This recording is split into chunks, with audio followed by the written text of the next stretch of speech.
Hello, and welcome to Real Talk. I'm Niall Murphy, CEO and co-founder of Evrythng.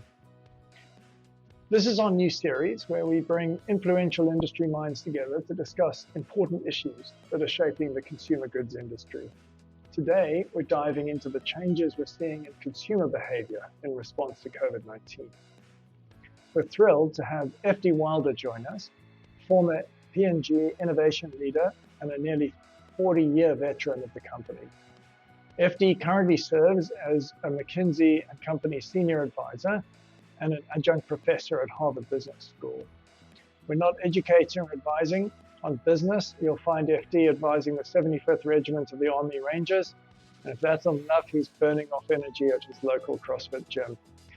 So with that, let's get some real talk with FD. Morning, FD. Great to have you here with us today. Thank you for making the time. So first, a personal check-in. How are you doing? How are you managing your well-being during these challenging times? Well, in addition to the obvious COVID pandemic, I also think we have a sleep deprivation, which is kind of the silent epidemic. And so one of the things that I'm trying to do is get regular sleep, at least 8.5 hours per night. And I think that's probably the best thing that I can do to strengthen my immune system. I'm with you on that. I've got used to being in the same time zone consistently and making maximum use of that in terms of sleep. So to dive into the kind of hot topics really, you have a lot of views on human behavior, and I was hoping you could enlighten us a bit on this question of how consumer behavior is changing, how you think it will be changed in the post-COVID economy, so to speak, and what we're already seeing right now that might be indicating that direction.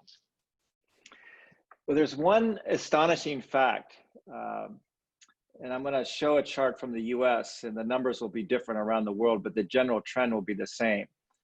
And that is that e-commerce penetration has jumped 10 years forward in the last 90 days. But it's just an extraordinary increase. It took us 10 years to go from 0 to 15% e-com penetration in the US. And in the last 100 days, we've gone from 15 to 30%. And I think that trend is here to stay. What makes you think it's here to stay? What current behaviors would suggest it will stick? Well, I think shopping online it's more efficient. Oftentimes it's a better value, and it's certainly safer because it's contactless commerce. So I think the trend will be sustainable.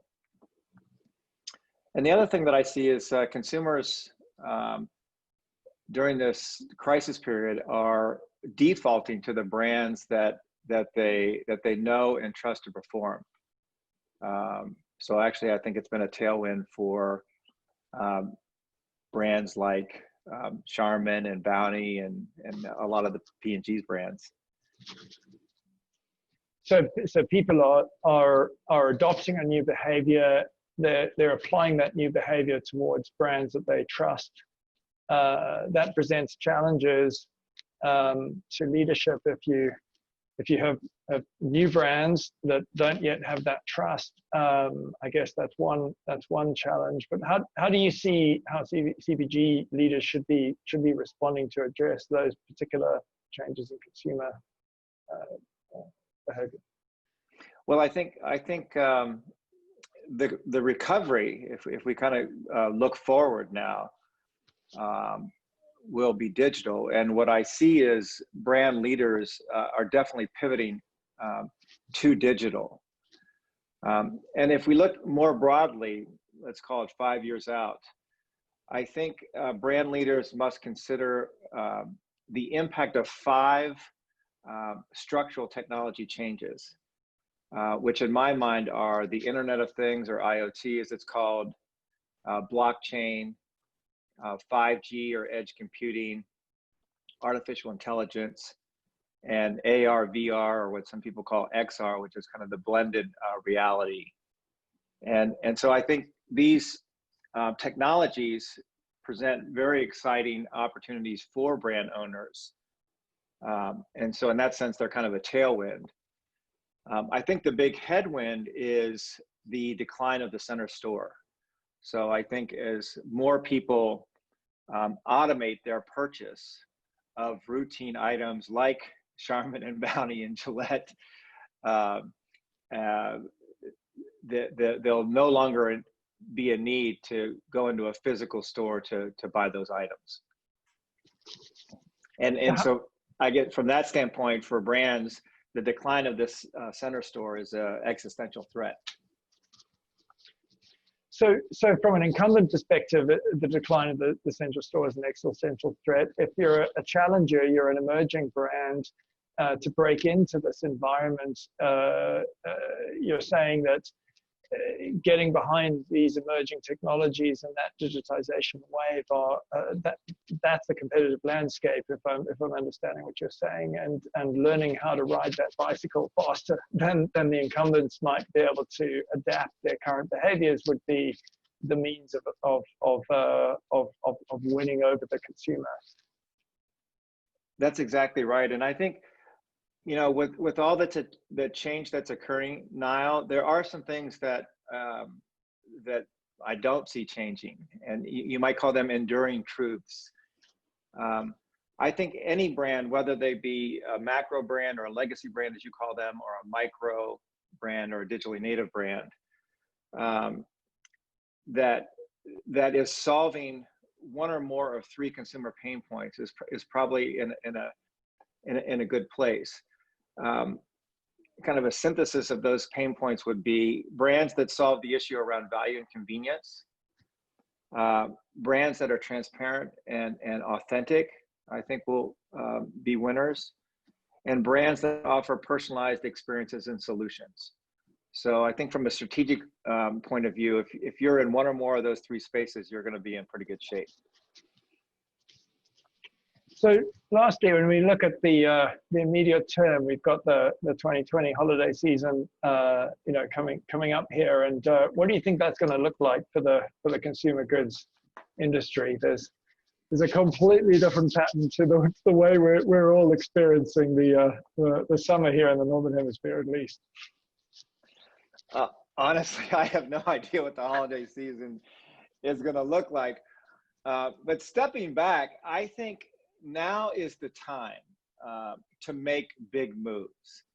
And I recognize that requires a lot of courage to do that, particularly in such a unprecedented time of uncertainty. But I don't think now is the time to hit the pause button. I think it's the really smart companies will lean in and double down. And if I were a brand leader today, I would be looking to invest in technology in three specific areas. The first one would be in modernizing my supply chain. I think one of the things that the pandemic has exposed is vulnerabilities in our supply chain.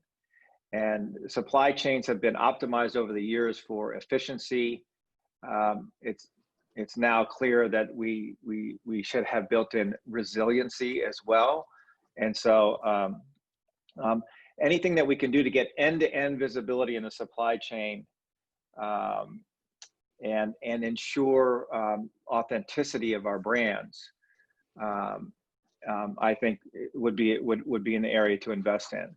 The second one would be to create demand by engaging consumers in a way that's meaningful. And I think QR codes, which are very popular and ubiquitous in China, I think that trend is coming back to the West, and it's an interesting one to capitalize on.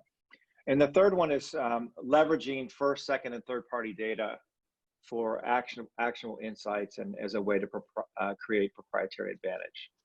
So those would be the three areas that I would be looking to invest in and double down on. How do you see it? What would you say? Well, I think that the immediate term is one of of both working out how to let consumers know that you're still there, and that actually you're investing in that sustainable relationship with them over the longer term, and training them to the new means of interaction that you can have. I agree that supply chain is the critical success determining factor, because organizations that can't throttle their supply chain, can't adapt to new channels, can't adapt to new means of shaping the product experience or the product supply experience, are simply not able to innovate that customer relationship, right? So those seem to be the top of mind views for me.